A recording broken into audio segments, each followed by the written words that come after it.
Good morning and welcome to today's verse. Today's verse comes to us from the book of Psalm 145, verse 18, and I will read it.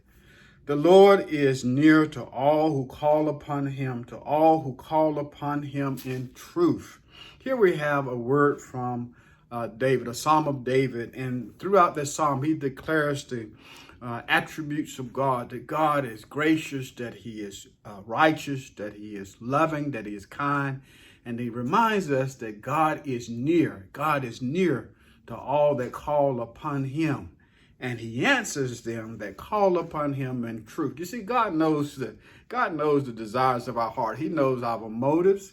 He knows everything there is about us. So when we come to God, we must come to him and be sincere and have sincere and pure motives, because he will not answer those of us that come to him with the impure desires and selfish desires. For James tells us in James chapter 4 is that you ask and do not receive because you ask amiss, that you may spend it on your pleasures. But when we come to God with a pure heart, with pure motives in our heart, God delights to answer our prayer. Notice in verse 19 that he even desires to fulfill our desires, those that fear him, those that reverence the Lord. Because if we reverence the Lord, obviously, our desire is to please God, and we will please him even in the things that we ask of God. To God be the glory for the great things he has done. I pray that you would meditate upon this particular verse, that it would be a word of encouragement for you as you go throughout your day.